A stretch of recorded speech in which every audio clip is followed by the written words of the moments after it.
स्वागत है आपका हिंदी कहानी घर चैनल पर। अनाया का दिन कुछ अजीब सा था। कॉलेज की क्लास खत्म होते ही आसमान में बादल घिराए थे।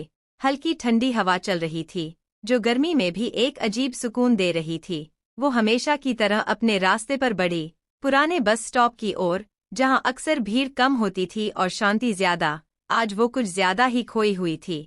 हाथ में किताबें थीं और दिल में कई अनकहे सवाल, खुद से, अपनी पढ़ाई से, अपने सपनों से। शायद इसीलिए जब 13 नंबर की बस आई तो वो भीड़ पर ध्यान दिए बिना चुपचाप चढ़ गई। बस में सीटें भरी हुई थी, पर आखिरी लाइन की खिड़की वाली सीट खाली थी।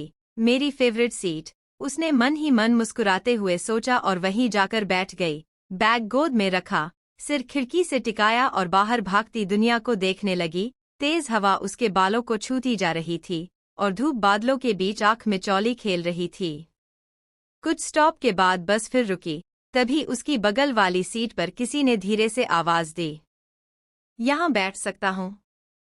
अनाया ने नजर उठाई। उसके सामने एक लड़का खड़ा था, करीब उसकी उम्र का, हल्के नीले रंग की शर्ट, गले में स्लिंग बैग और चेहरे पर बेहद मासूम सी मुस्कान। उसकी आंखों में एक गहरी सच्चाई थी जो पहली नजर में ही कुछ कह गई थी। अनाया कुछ कह नहीं पाई, बस हल्के में सिर हिला दिया। लड़का बैठ गया। कुछ सेकंड्स तक बस का इंजन गड़गड़ाता रहा और दोनों चुपचाप बैठे रहे। लेकिन न जाने क्यों अनाया का दिल आज अलग तरह से धड़क रहा था। ऐसा लग रहा था जैसे जिंदगी का कोई नया चैप्टर शुरू होने वाला हो। वो चुपचाप अपने बैग से किताब निकाल कर पढ़ने लगी। तभी उसकी नज़र बगल वाले लड़के पर गई। वो भी एक किताब पढ़ रहा था, द लिटिल प्रिंस। अनाया की आंखें चमक उठीं। वही किताब जो उसने बचपन में बार बार पढ़ी थी और आज भी उसकी सबसे करीबी दोस्त थी। शायद वही एहसास लड़के ने भी पकड़ लिया था। उसने मुस्कुराते हुए पूछा, आपको भी ये किताब पसंद है? अनाया ने थोड़ा झिझकते हुए जवाब दिया, बहुत, शायद ये मेरी सबसे प्यारी किताब है। उसके बाद जैसे बातों का बांध टूट गया।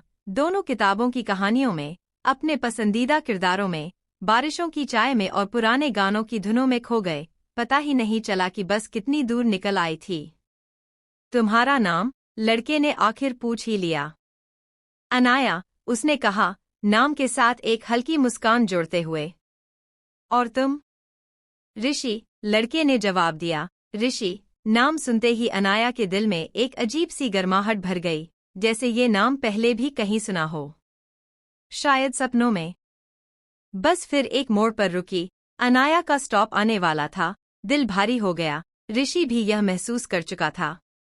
अच्छा, फिर कभी मिलेंगे? ऋषि ने झिझकते हुए कहा।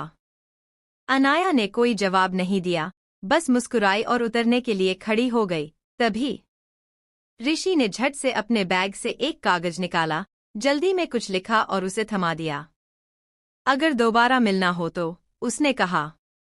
अनाया ने कागज लिया और बिना देखे अपने बैग में रख लिया।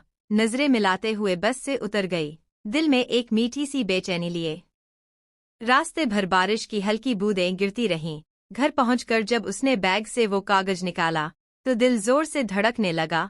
कागज पर लिखा था, तुम वो कहानी हो जिसे मैं उम्र भर पढ़ना चाहता हूँ। अगर तुम्हें भी कभी लगे कि कोई कहानी अधूरी है तो इस नंबर पर एक हाय भेज देना। ऋषि।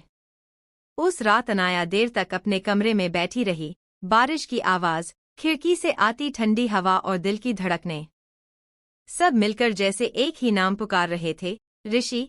कितनी बार उसने फोन उठाया, नंबर देखा, फिर वापस रख दिया। डर था कहीं ये सब सपना न हो, लेकिन दिल कह रहा था, कभी कभी जिंदगी सिर्फ एक हाय से बदल जाती है। आखिरकार उसने हिम्मत की। हाथ कांपते हुए उसने एक छोटा सा मैसेज टाइप किया, हाय ऋषि। भेजते ही स्क्रीन पर एक रिप्लाई आया, मुझे पता था तुम जरूर लिखोगी। अब से ये हमारी कहानी की पहली लाइन है। भाग 2 के लिए जुड़े रहें चैनल के साथ। सब्सक्राइब करें कहानी घर चैनल को ऐसी ही मजेदार कहानियां के लिए।